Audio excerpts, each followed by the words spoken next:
لوگ اپنے گھر کا کچن کا خرچہ نہیں چلا پا رہے, تنخواہوں کے اندر لوگوں کے گزارے نہیں ہو رہے, بچوں کی اسکول کی فیسیں نہیں دے پا رہے. تو یہ اب ملک کو اگر آپ نے گروتھ کی طرف لے کے جانا ہے تو پھر آپ کو پولیٹیکل کرائسس ختم کرنا ہوگا. اچھا, اسی پہ اس کا پھر حل کیا؟ دیکھیں, آپ نے مساق جمہوریت کیا, آپ نے مساق معیشت کی بات کی. مجھے یاد ہے شہباز شریف صاحب نے on the floor of the house, جب وہ پہلے وزیر اعظم بنے تھے تو انہوں نے بات کی تھی کہ جی آئیں بیٹھے مساق معیشت کی کرتے ہیں. لیکن مساق پاکستان جہاں پہ پھر تمام اداروں کو, تمام سیاستدانوں کو اکٹھا ہونا پڑے گا, وہ اس ملک میں جہاں لوگوں کی, انڈیویژولز کی ایگوز بہت بڑی ہیں, ہو سکتا ہے ممکن؟ Politics is the art of possibles, right. اس میں میرا خیال یہ ہے, میں بڑے اس چیز کے اندر فرم بلیور ہوں کہ سیاستدان اگر آپس میں بیٹھیں وہ حل نکال سکتے ہیں. سیاستدانوں کو بیٹھنے نہیں دیا جاتا. اس وقت جس طرح سیاست تقسیم ہے, جو پارٹیاں حکومت میں وہ چاہتے ہیں کہ اپوزیشن کی ٹھکائی اسٹیبلشمنٹ کرتی رہے. ٹھیک. عمران خان صاحب جب حکومت میں تھے تو وہ اسٹیبلشمنٹ کی اور اس وقت کی اپوزیشن کی لڑائی پہ بڑے خوش تھے. وہ کہتے ہیں میرا کیا تعلق ہے اس سے, لڑتے رہے آپس میں. تو ہماری اسٹیبلشمنٹ کو بھی ایک قدم پیچھے ہٹنا ہوگا اور پاکستان کے لیے سب کو پیچھے ہٹنا ہوگا. دیکھیں آپ اپنے نیبرنگ ملک دیکھ لیں, 76 سال پاکستان کو ہو گئے ہیں, ہم اس بحث سے ہی باہر نہیں نکل پا رہے کہ یار یہ ملک چلانا کس کا کام ہے. ہم نے الیکشنوں کے نتائج تسلیم کرنے نہیں کرنے, یہ تو پریسیڈنٹ سیٹ ہو جانے چاہیے تھے. ہماری اب تاریخ بھی اتنی کانٹروورشل ہے کہ جس میں محترمہ فاطمہ جناح کو بانی پاکستان کی بہن کو غدار قرار دے دیا گیا. پاکستان بننے کے 21 سال تو الیکشن ہی نہیں ہوئے ایڈلٹ فرینچائز کے تحت, اور جب الیکشن ہوئے تو اس کا نتیجہ ہم نے دیکھ لیا. تو یہ ساری چیزیں تقاضا اس بات کا کرتی ہیں کہ آج پاکستان نوجوانوں کا ملک ہے. آج پاکستان کے چیلنجز ایسے ہیں کہ 25 لاکھ نوجوان آپ کا جاب مارکیٹ میں ایڈ ہو رہا ہے, روزگار نہیں ہے. 2 کروڑ 80 لاکھ بچہ اس ملک میں اسکول سے باہر ہے. آؤٹ آف اسکول چلڈرن کی تعداد سب سے زیادہ ہے ہمارے ہاں. بالکل ہے. تو اور ورلڈ بینک کی جو ابھی ڈیٹا ہے, اتنی خطرناک وہ ڈیٹا ہے کہ اس وقت تقریباً 50% پاکستانی سطح غربت سے نیچے جا چکے ہیں. اور سطح غربت سے نیچے جانے کا مطلب یہ ہے کہ آدھا پاکستان اس وقت 2 وقت کی روٹی نہیں کھا پا رہا. اور ہم سیاستدانوں کی, اس ملک کی اشرافیہ کی, ججز کی, بیوروکریسی کی, میڈیا کی, ہم سب کی آپ پرائرٹیز چیک کریں. یہ تو ایک کرائسس ہونا چاہیے اس ملک میں یار کہ 50% آبادی ہماری سطح غربت سے نیچے چلی گئی ہے. اس کو کیسے باہر لے کر آنا ہے؟ چین میں انہوں نے پچھلی 2 دہائیوں میں 80 کروڑ لوگوں کو سطح غربت سے باہر نکالا ہے. ان کی زندگیوں کے آپ کو معنی ہو گئے ہیں. ہمارے ہاں زندگی کا کیا معنی ہے؟ نہ آپ کو ریاست صحت دیتی ہے, نہ تعلیم دیتی ہے, نہ انصاف دیتی ہے.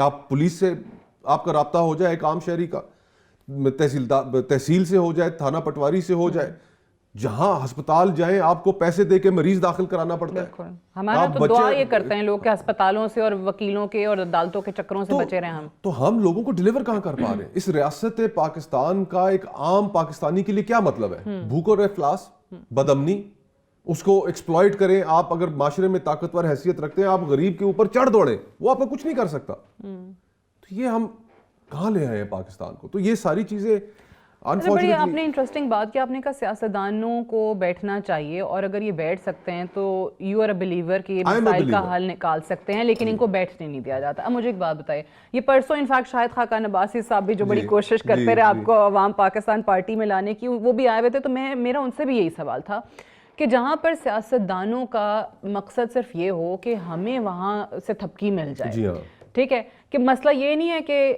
یہ کیوں کر رہا ہے, مسئلہ یہ میں کیوں نہیں, بھائی مجھے اس کی جگہ کیوں نہیں دی گئی ہے, جہاں پہ صرف آپ یہ چاہتے ہو. مجھے یاد ہے آپ پیپلز پارٹی میں تھے اس وقت, correct me if I am wrong, آپ کو اس وقت کیونکہ پی ٹی آئی فیوریٹ تھی, آپ کو offer I P T I join کرنے کی, آپ نہیں گئے, آپ نے اپنے ٹرمز پہ بعد میں پیپلز پارٹی پر چھوڑی. یہاں ٹائم اینڈ اگین ہمارے فیوریٹ سیاستدان, فیوریٹ سیاسی جماعتیں تبدیل ہو جاتی ہیں. تو اب اگر مطمع نظر یہ ہے کہ I want to be the favourite child, تو پھر کیسے چیزیں آگے چلیں گی؟ یہ بڑی انفارچونیٹ ریالٹی ہے جی. ہم سمجھے تھے کہ جب 2006 میں میثاق جمہوریت ہوا تو سیاست اور سیاستدان میچیورٹی کی طرف چلے گئے, لیکن آج صورتحال اس کے بالکل آپ کو برعکس نظر آ رہی ہے. اور حقیقت بھی یہی ہے کہ جس طرح وہ شیخ رشید صاحب کہتے ہوتے ہیں کہ بس جتنے سیاستدان ہیں وہ گیٹ نمبر 4 کی انٹری گیٹ نمبر 4 کی پیداوار ہے وہ کہتے ہیں نا, تو کہتے ہیں یہ وہیں بیٹھے رہتے ہیں. اب دیکھیں, اب پوائنٹ از کہ Pakistan has become too big. Pakistan کی جو گورننس ہے یہ بہت کمپلیکس ہو گئی ہے. اب یہ بند کمروں کے اندر فیصلے کر کے یہ نہیں ملک چلایا جا سکتا. آپ کو لوگوں کو پارٹیسپیشن دینی پڑے گی اس نظام میں, اور لوگوں کی پارٹیسپیشن جو سیاستدان جس کا ذریعہ ہوتے ہیں ان کو بھی سمجھنا پڑے گا کہ یار جمہوری اقدار میں تو بلیو کرو, اگر لوگ تمہیں ووٹ دیتے ہیں تو ویل اینڈ گڈ, اگر نہیں دیتے تو تسلیم کرو. ہمارے یہاں تسلیم بھی نہیں کرتے. اور پھر اتنا بڑا سٹیچر ہے میاں نواز شریف صاحب کا. دیکھیں پاکستان کی سیاست میں جتنا تجربہ میاں نواز شریف صاحب کا ہے اور کسی کا نہیں. جس وقت وہ وزیر اعلیٰ بنے, وزیر خزانہ بنے, تو اس وقت جو اس خطے کے لیڈر ہیں, مودی کو آپ اٹھا لیں, وہ کہاں تھے؟ کہیں بھی نہیں. بالکل. تو اب ان جیسا شخص جب ان الیکشنز کے رزلٹ کو تسلیم کر لے, اب پاکستان کا واحد حلقہ تھا میاں صاحب کا کہ جس میں رات 3 بجے ریٹرننگ آفیسر بیمار ہو جاتا ہے. جو شخص جیتا وہ کیسے نہیں تسلیم کرے گا, وہ ہر شخص جیتتا ہے مانتا ہے. بیمار ہو کے ہاسپٹل ایڈمٹ کرائے جاتے ہیں. اور ایک پاکستان کی تاریخ میں, ان الیکشنوں کی تاریخ میں پہلی دفعہ ایسا ہوتا ہے کہ صبح 4 بجے ایک نیا ریٹرننگ افسر اپوائنٹ ہوتا ہے میاں صاحب کے حلقے میں, اور میاں صاحب الیکشن جیت جاتے ہیں. should have just plain accepted the results. یہاں پہ کون ایکسپٹ کرتا تو ہے؟ اب جیتنے والا تو کہے گا نا کہ ہاں میں جیتا ہوں, چاہے میں جیسے بھی جیتا ہوں. اور شاید سعدیہ یہی وجہ ہے کہ آج اتنا بڑا ڈسکنیکٹ پیدا ہو گیا ہے سیاستدانوں میں اور عوام میں. دیکھیں ہم اب عوام کے ڈیموگرافکس بھی دیکھیں نا, 64% تو 30 سال سے کم کے لوگ ہیں, ٹھیک ہے, اور 30 سال سے کم عمر کے لوگ ہیں. پھر اس کے بعد اب ان لوگوں کے لیے ہماری جو کانورسیشن ہے, جو بڑے لیڈران کی, جو جماعتیں حکومت میں ہیں, وہ کنیکٹ نہیں کر پا رہی ہیں ان سے. ہمیں یہ تسلیم کرنا پڑے گا کہ اس سیگمنٹ آف سوسائٹی میں سب سے پاپولر جو نیریٹو ہے, صحیح یا غلط اس پہ ہم بحث نہیں کرتے, وہ عمران خان کا ہے. وہ ان سے کنیکٹ کر پا رہا ہے. ان کے پاس کوئی بیانیہ ہی نہیں ہے کہ ان سے کنیکٹ کر سکے. یہ آپ نے صحیح کہا کہ صحیح یا غلط, لیکن وہ اپنا بیانیہ مارکیٹ کر رہے ہیں, وہ مارکیٹ جیسے بھی کر رہے ہیں, اور وہ سیگمنٹ ان کو ایکسیپٹ کر رہا ہے. اب یہ اپنی ڈائنیسٹک پالیٹکس سے باہر نہیں نکل رہے. اس کی وجہ کیا ہے کہ دوسری سائڈ کی کریڈیبلٹی نہیں ہے. دوسری سائڈ پہ عوام اگر وہ سچ بھی بول رہے ہو تو اعتماد نہیں کرنا چاہتے. ہاں, کیونکہ کریڈیبلٹی نہیں ہے نا. کریڈیبلٹی سیاست میں بڑا میٹر کرتی ہے. اور اب دیکھیں نا, اب یعنی کہ 90 کی دہائی میں جو مسلم لیگ نون کے چہرے تھے, جو پیپلز پارٹی کے چہرے تھے, آج مجھے بتائیں ان میں کوئی فرق ہے؟ وہی خواجہ آصف صاحب, وہی احسن اقبال صاحب, وہی اسحاق ڈار صاحب. آپ چہرے بھی نہیں بدل سکے. آپ خرم دستگیر صاحب نے ابھی 2 دن پہلے بیان دیا, انہوں نے کہا میں 1 سال ہو گیا میاں نواز شریف صاحب سے ملنے کی کوشش کر رہا ہوں, ملاقات ہی نہیں ہو پا رہی. آپ کہتے ہیں آپ نے عمران خان کے بیانی کا مقابلہ کرنا ہے. کیسے کرنا ہے آپ نے؟ لیکن پھر یہ شکوہ لوگوں کو عمران خان سے بھی ہے کہ عمران خان صاحب جو شروع میں لوگ لائے تھے اور لوگ کہتے تھے کہ ہاں جی نئے لوگ آئے ہیں, ینگسٹرز آئے ہیں بڑے پارٹی میں, ان کو بھی پھر انہی الیکٹیبلز کی ضرورت پڑ گئی تھی, اور پھر وہی اب پارٹیاں چھوڑ کے بھی وہی الیکٹیبلز چلے گئے. تو اس کا حل کیا؟ مصطفیٰ نواز کھوکھر کوئی ایسی اپنی جماعت بنا رہے ہیں یا عوام پاکستان پارٹی میں جا رہے ہیں کہ بھئی جہاں پہ واقعی نئے چہرے آئیں جو نظام بدل سکیں؟ دیکھیں ابھی تو مجھے فرینکلی ایک تو نظر بالکل نہیں آ رہا کہ مستقبل میں ہماری جو یہ کانٹرڈکشنز اور تضادات کریٹ ہو گئے ہیں کہ ان کو حل کرنے میں کوئی بھی دلچسپی رکھتا ہو. سارے سٹیک ہولڈرز اس وقت اپنی اپنی انا میں پھنسے ہوئے ہیں. پاور پالیٹکس ہے اور بہت جلدی اس نے کریش ہو جانا ہے, ہونا ہے. اور اس کریش کے بعد پھر نئی سیاست شروع ہونی ہے. مجھے کسی ایک بڑے وائز آدمی نے مشورہ دیا, انہوں نے کہا کہ یہ تو عمارت گرنے کو ہے, ڈھہنے کو ہے یہ عمارت, تو آپ کیوں جائیں گے اس میں؟ تو جب یہ گر رہی ہو تو اس سے دور کھڑے ہو, اور جب نئی عمارت تعمیر ہونے کا وقت آئے تو اپنا حصہ ڈالو. اب اس نظام میں دیکھیں میننگ لیس اتنی ہو گئی ہے پالیٹکس. اچھا, لیکن وہ عمارت جو گرنے والی ہے اس کو اگر اس کی تعمیر بھی دوبارہ کرنی ہے تو وہ ہوگی کیسے, اور کرنے والا کون ہوگا؟ دیکھیں معاشرہ تھرو کرے گا. اب میں آپ کو بتاؤں, دیکھیں اب یہ بڑی توجہ طلب چیزیں ہیں. ایز وی اسپیک آج بلوچستان میں پالیٹکس بے معنی ہو گئی. ٹھیک, بلوچستان کا آپ کوئی ایک بڑے سے بڑا سیاستدان اٹھا لیں کے مقابلے میں کراؤڈ نہیں نکال سکتا. یہ توجہ طلب چیزیں ہیں کیونکہ پالیٹکس بے معنی ہو گئی. خیبر پختونخوا, آزاد کشمیر میں آپ دیکھیں حیران کن صورتحال ہے کہ تمام پولیٹیکل پارٹیز حکومت میں, تحریک انصاف بھی, پیپلز پارٹی بھی, مسلم کانفرنس بھی, مسلم لیگ نون بھی, لیکن آزاد کشمیر کی سڑکوں کو وہ جوائنٹ ایکشن کمیٹی ہے ایک, وہ کنٹرول کر رہی ہے. سیاسی جماعتوں کے اوپر سے اعتماد ہی لوگوں کو اٹھ گیا ہے. تو یہ اس دور حاضر کا سب سے بڑا کرائسس ہے کہ جی جو جنہوں نے ڈیلیور کرنے کی جو باتیں کرتے ہیں, politics as an institution it is last all credibility. تو کوئی ایک نئی چیز اٹھ کے کھڑی ہو جائے گی, it's only a matter of time. On its own آپ کہتے ہیں وہ ایک ایوالو کرے گی. دیکھیں خیبر پختونخوا میں جب وہاں کی پولیٹیکل جماعتوں نے وہ گفتگو کرنا چھوڑی جو وہاں کے لوگ چاہتے تھے کہ گفتگو ہو, نیچر ایبہورز ویکیوم نہیں رہتا, خلا نہیں رہتا, اس خلا کو کوئی نہ کوئی ضرور پور کرے گا. اور توجہ طلب یہ ہمارے سامنے چیزیں ہو رہی ہیں جس سے ہمیں نظر آ رہا ہے کہ یہ صرف اوپر ایک ڈھانچہ رہ گیا ہے, عوام سے اس کا تعلق ختم ہو گیا ہے. سو یہ دیکھیں یہ ایگزامپلز ہیں ہمارے سامنے, یہ ان کو جھٹلایا نہیں جا سکتا. اور یہ تو it's only a matter of time کہ یہ سب زمین بوس ہو جائے گا. یہ جو تو آپ کہتے ہیں کہ جب دوبارہ تعمیر ہو رہی ہو تو اس میں آپ اپنا حصہ ڈالیں گے, ابھی فی الحال نہیں, تو اگلا الیکشن جب بھی ہو. لیکن مسئلہ وہ یہ نا کہ ہمارے ہاں الیکشنز پہ بھی تو کوئی کام نہیں ہے نا, الیکٹورل ریفارمز کی طرف کوئی توجہ نہیں ہے. پھر الیکشنز, پھر وہی دھاندلی کا شور ہوگا, پھر ایسے الزامات ہوں گے, نتائج تسلیم نہیں کیے جائیں گے, ہم وہیں کے وہیں بیٹھے رہیں گے. دیکھیں الیکشنز تک پہنچنا جو ہے وہ بڑا مشکل ہے, بہت مشکل ہے, کیونکہ ہم اتنی لوگ دور جا رہے ہیں, لوگوں کے اندر اتنی پولرائزیشن ہے. یا تو ہمیں الیکشنوں کے نتائج بنوان تسلیم کرنے پڑیں گے پھر جیسے ہوں, پھر یہ فارم 47 والا قصہ یہ تو بالکل ہی نہیں چل پائے گا. 2018 میں بھی ہوا, RTS فیل ہوا, ریکارڈ کی بات ہے. 2024 میں بدترین ہوا. تو اگر آگے اس طرح چل رہے ہیں, اب تو مجھے تو یہ لاسٹ اینڈ پہ یہ نظام کی یہ ساری آخری سانسیں نظر آ رہی ہیں, ڈسپریشن نظر آ رہی ہے کہ کسی طرح بس اس کو چلاتے رہیں.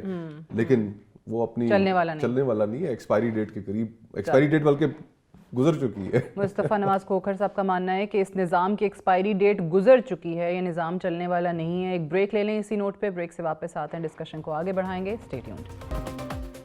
Welcome back. پروگرام میں ایک بار پھر سے خوش آمدید. مصطفیٰ نواز کھوکھر صاحب آج پروگرام میں ہمارے ساتھ موجود ہیں, اور بریک پہ جانے سے پہلے ہم نظام کی بات کر رہے تھے, اور ان کا ماننا ہے کہ یہ نظام اب گرنے کے قریب ہے. اس کی جگہ کون لے گا یہ کہنا ابھی اوبیسلی مشکل ہے, لیکن یہ بھی مانتے ہیں کہ ایسے خلا رہ نہیں سکتا. اس خلا کو, اس ویکیوم کو پر کرنے کے لیے کوئی نہ کوئی چیز ضرور راستہ بناتی ہے.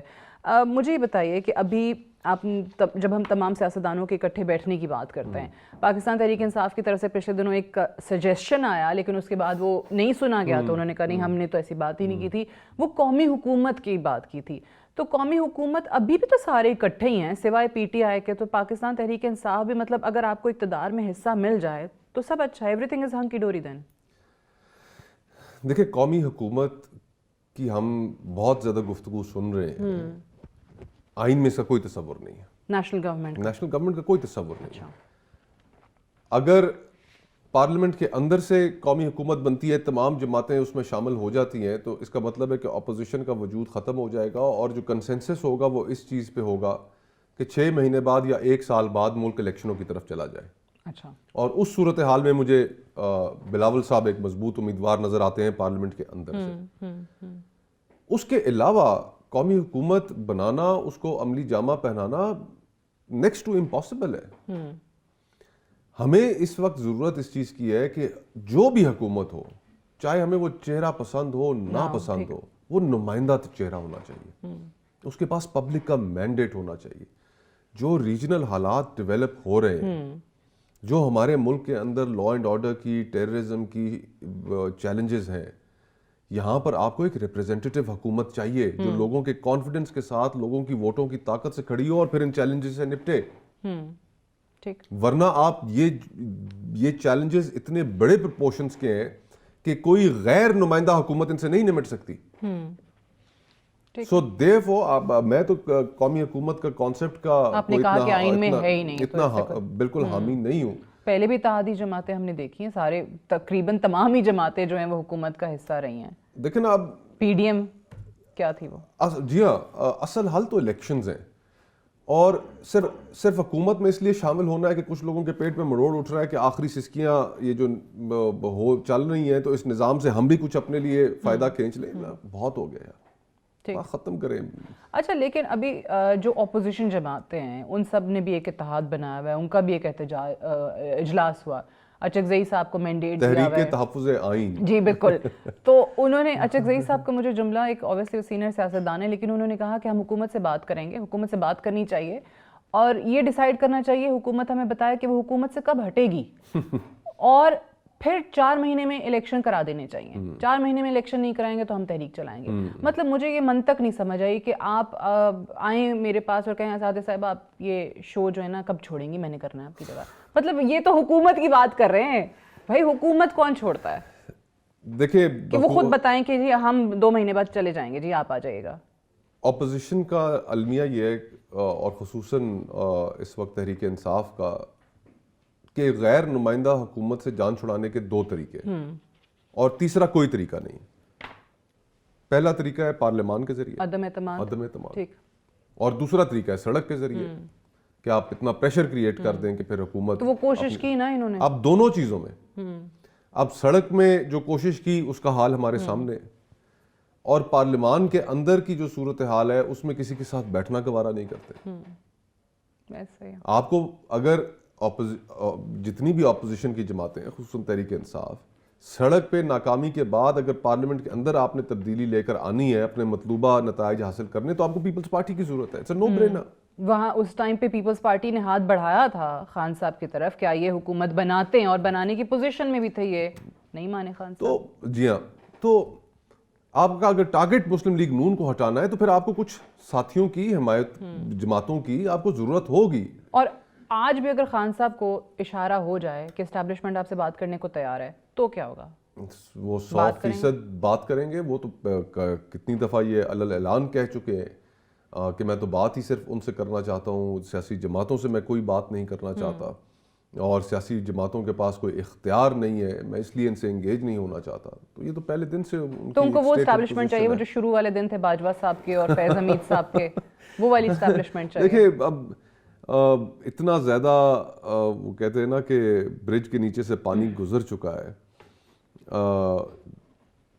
اب بیڈ بلڈ اتنا ہو گیا ہے کہ یہاں سے چیزوں کو ٹھیک کرنے کے لیے بڑا سیریس ایک ایفرٹ کرنا پڑے گا کسی کو بیچ میں پڑھ کے, کہ and of the day it is between 2 مین, اور کہ پیچھے ہٹیں, اپنی پوزیشنز کے اندر تھوڑی سی ریلیکسیشن لے کر آئیں. اگر تو یہ نظام چل رہا ہوتا, ڈیلیور کر رہا ہوتا, تو چلیں ایک ایکسیپشن بنائی جا سکتی تھی, لیکن وی کین سی کہ یہ نظام بھی نہیں چل پا رہا. بالکل ٹھیک. ایک چیز, 2 لوگوں کی, یا وہ کہتے ہیں نا 2 بڑے لوگوں کی یہ جنگ ہے اور ہم سب دیکھ رہے ہیں, سارا کچھ جو بھی کہنا اس کو نام دینا چاہیں, لیکن اس میں ایک طرف یہ کہ آپ کہیں کہ جی ریاست ہمارے سے ظلم کر رہی ہے, زیادتی کر رہی ہے, سڑکوں پہ آتے ہیں, مارتے ہیں, یہ کرتے ہیں, وہ کرتے ہیں, لیکن اس میں ایک اور چیز جو شاید ہم ریاست کا, ملک کا نقصان کر رہے ہیں, nobody is realizing that کہ ہم عوام اور فوج کے لیے عوام کے دلوں میں نفرت ڈالنے کی کوشش کر رہے ہیں. سوشل میڈیا جو کیمپینز ہیں وہ بغیر کسی ایویڈنس کے, خاص طور میں پی ٹی آئی کے AI جنریٹڈ امیجز چلا کے آپ کو بتاتے ہیں کہ جی ہمارے تو ہزاروں لوگ انہوں نے مار دیے ہیں. کس نے مار دیے ہیں؟ جی فوج نے مار دیے ہیں. اب آپ نے اپنی فوج کو اگر کمزور کیا تو اب دیکھیں لیبیا میں کیا ہوا ہے, سیریا میں کیا ہوا ہے. یہ خطرناک چیز ہے جو ہم لوگ سمجھ نہیں رہے ہیں. اس کا کوئی حل ہے؟ دیکھیں اس میں تو کوئی شک والی بات ہی نہیں ہے کہ ایک مضبوط فوج جس طرح کے ہم خطے میں رہتے ہیں ہماری ضرورت ہے. بالکل. ہمارا اختلاف فوج کے وجود سے کسی پاکستانی کا تو ہو ہی نہیں سکتا. سیاسی کردار کے اوپر. اب سیاسی کردار کے اوپر بھی جو اختلاف ہے اس میں سیاسی جماعتوں کو بھی یہ کلیئر ہونا پڑے گا کہ ہم ان کی حمایت نہیں لیں گے. بالکل ٹھیک. یہاں پر ایک جماعت اگر اس کو حمایت اس کو نہیں ملتی تو باقی 10 لائن میں کھڑی ہوتی ہیں لینے کے لیے. ایسا ہی ہے. اس رویے کو سیاستدانوں کو بھی تبدیل کرنا ہوگا. اور دوسرا پھر اسٹیبلشمنٹ کے بھی پوائنٹ آف ویو سے اگر دیکھیں, اب the thing is کہ Pakistan has also become too big. 25 crore لوگوں کا ملک ہے, کل کو 30 کا ہو جائے گا, 35 کا ہو جائے گا. یہ نہیں چل سکتا اس طرح. ہمیں اپنے فنڈامنٹلز گورننس کے ٹھیک کرنے پڑیں گے. وہ زمانے اب چلے گئے. تو اس کانٹیکسٹ میں یہ بھی بڑی اہم چیز ہے کہ دیکھیں محسوس میں بھی یہ کر رہا ہوں, سوشل میڈیا دیکھتا ہوں, آگے پیچھے لوگوں میں بیٹھتا ہوں, گفتگو سنتا ہوں, خلیج بڑھتی جا رہی ہے, خلیج بڑھتی جا رہی ہے. اور جس طرح آپ نے شروع میں بات کی تھی کہ whether right or wrong but وہ نیریٹو اپنا مارکیٹ کر رہے ہیں, تو اگر وہی شخص, وہی لیڈر جیل میں بیٹھ کے آرمی چیف کے خلاف نام کے ساتھ آرٹیکلز لکھتے ہیں انٹرنیشنل میگزینز میں, جو کہ وہاں کی آڈینس کے لیے انہی سے بات کرنی ہے, بٹ اگین وہی بات ہے کہ آپ, کیونکہ آپ کی بات سنی جا رہی ہے اس وقت, آپ کو لوگ سن رہے ہیں, اگر آپ جھوٹ بھی بول رہے ہیں نا تو آپ نے ایسا لوگوں کے دماغ میں کوئی گھر کر لیا دل میں کہ آپ کی بات مان لیں. اس میں بھی سادیہ قطع کلامی کی معذرت چاہتا ہوں, دیکھیں قصور حکومت کا اپنا ہے کہ آپ نے وکٹم ہوڈ کا اتنا بڑا نیریٹو دے دیا.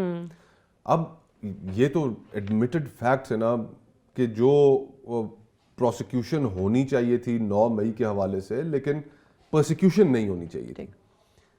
لوگوں کے گھر کئیوں کے توڑے گئے, لوگوں کی گرفتاریاں ہوئیں. پہلے تو لوگوں سے 10 میل دور نواز شریف صاحب گرفتار ہو گئے, زرداری صاحب ہو گئے, شاہد صاحب ہو گئے. اب تو ہر یونین کاؤنسل میں, ہر گاؤں میں ان کی اپنی کہانی ہے. اور پھر ہمارے ہاں ماشاءاللہ پولیس تو پھر چڑھ دوڑتی ہے نا, وہ تو مال بنانے کا ایک موقع مل جاتا ہے انہیں. تو اتنی وہ لوگوں کے اندر ایک سمپتھی ویو ہے اس وقت, وکٹم ہوڈ کا نیریٹو سیل ہو رہا ہے, اور اس کی رائٹ فل ریزنز بھی ہیں. تو حکومت یہ کرنا تو بند کرے. اچھا, اگر یہ جس طرح پی ٹی آئی نے چلیں آغاز کیا, تھوڑی سی سینٹی پریویل کی کہ ہم مذاکرات پہ آتے ہیں, مجھے نہیں پتا کتنے سیریس ہیں, سب لوگوں کو اس میں شک ہے کیونکہ ماضی کی ایگزامپلز موجود ہیں, بٹ اگر 1 پوائنٹ ایجنڈا یہ ہے پی ٹی آئی کا کہ خان صاحب کی رہائی, خان صاحب کو جیل سے باہر, اگر حکومت اس میں کرتی ہے, خان صاحب باہر آ جاتے ہیں, تو ایٹ لیسٹ یہ وکٹم بننے والی چیز تو ختم ہو جائے گی. اس کا کوئی سیاسی فائدہ ہوگا حکومت؟ اچھا, ایسے گھبراتے ہیں کہ اس میں دیکھیں فیکٹس, حقیقت کو مد نظر رکھ کے بات کرنی چاہیے. دیر از نو ڈاؤٹ کہ عمران خان صاحب اس وقت بہت پاپولر ہے. جس دن وہ جیل سے باہر آئیں گے تو شاید جلوس کا ایک سرا پشاور میں ہو اور دوسرا لاہور میں. ٹھیک, گھبرانے کی کیا ضرورت ہے؟ آپ کے پاس اگر اپنا کوئی متبادل بیانیہ نہیں ہے تو اس میں باقیوں کا کیا قصور ہے؟ شہید بے نظیر بھٹو 1986 میں جب واپس آئیں تو پاکستان کی تاریخ کا آج تک اس سے بڑا اجتماع نہیں ہوا جو لاہور میں ہوا تھا. لیکن ضیاء کو کیا فرق پڑا؟ وہ تو اسی طرح بیٹھے رہے. ہر جلسے کے اندر شہید بی بی اے اس کے بعد نعرے لگواتی تھیں, اور خلق خدا سامنے ضیاء روے یا جاوے, اور آگے سے پبلک کہہ رہی ہے جی جاوے جاوے. کیا وہ جس وقت جہاز نہیں گرا تو اس وقت ہوا تو کچھ نہیں. تو گھبرانے کی ضرورت نہیں ہے. آپ پولیٹیکل پروسیس کو چلنے دیں, اس کے آگے بند نہ باندھیں اپنا بیانیہ. یہی عمران خان صاحب جب حکومت میں تھے بائی الیکشنز ہار رہے تھے, کتنے ہمارے دوست جو خیبر پختونخوا سے وہاں پر یہ لوکل گورنمنٹ الیکشن ہار گئے اور پریشان تھے کہ یار ہم نے اگلا الیکشن بلے پہ کیسے لڑیں گے, اور ہاتھ میں آپ نے ان کا وکٹم کارڈ پکڑاتے گئے.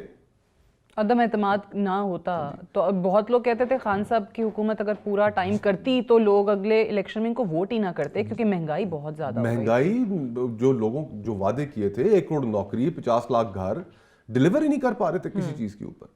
تو لوگوں نے پنش کرنا تھا, لیکن آپ نے وقت سے پہلے وکٹم کارڈ ہاتھ میں پکڑا دیا.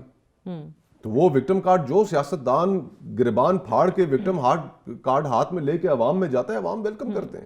اچھا, ایک سوال میں بہت سارے سیاستدانوں سے کرتی ہوں کہ اگر ہم تینوں party, obviously P T I جب آئی تو لوگ خوش تھے, تھوڑا سا کانفیڈنس بحال ہوا سیاست میں کہ اسٹیٹس کو بریک ہوگا, 2 پارٹی سسٹم سے ہم نکلیں گے.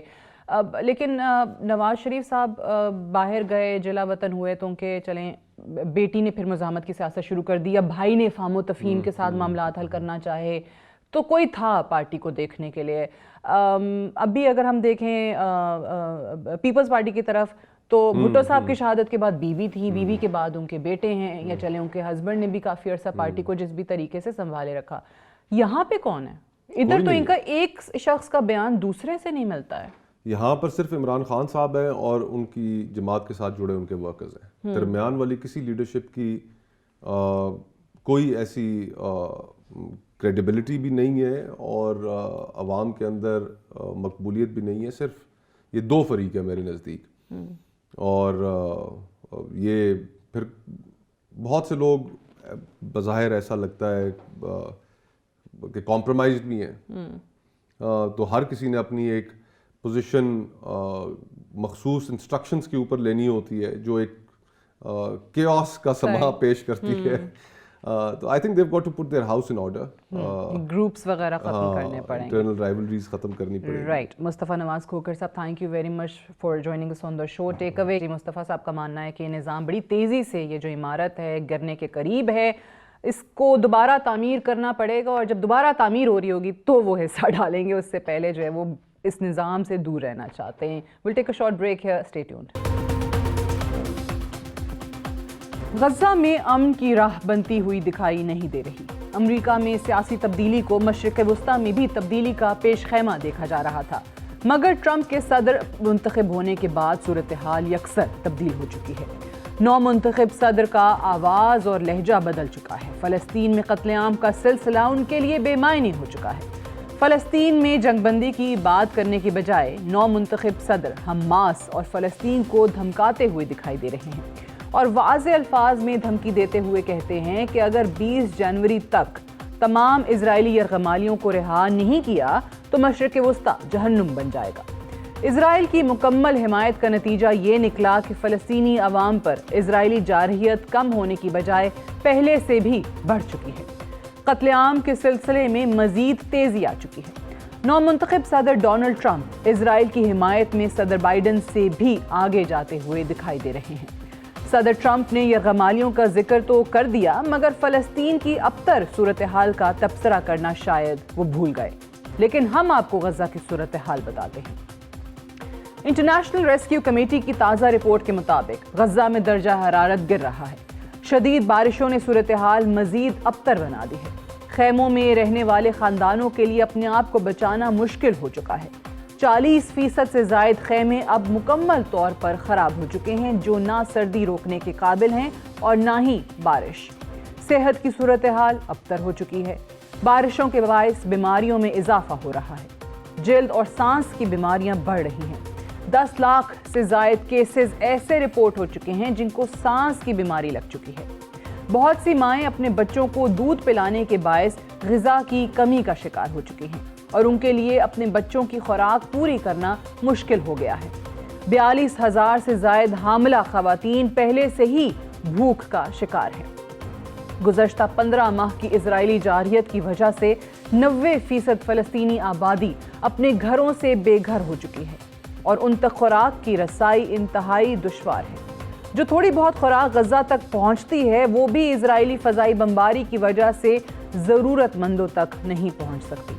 گزشتہ 15 ماہ سے غزہ بجلی کی سہولت سے بھی محروم ہے.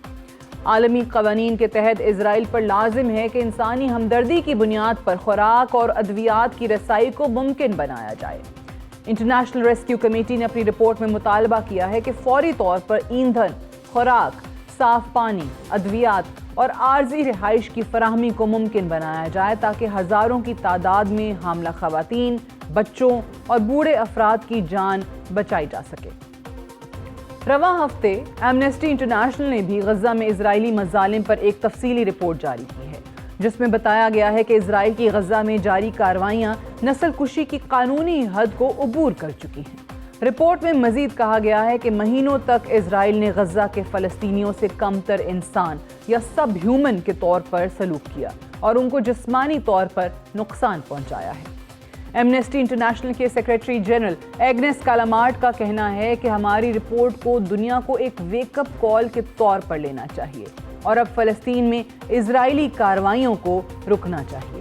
غزہ میں تباہ کن انسانی صورتحال سے متعلق متعدد وارننگز اور لوگوں کو امداد پہنچانے کے عالمی عدالت کے فیصلوں کے باوجود اسرائیل نے اپنی کارروائی کو جاری رکھا ہے.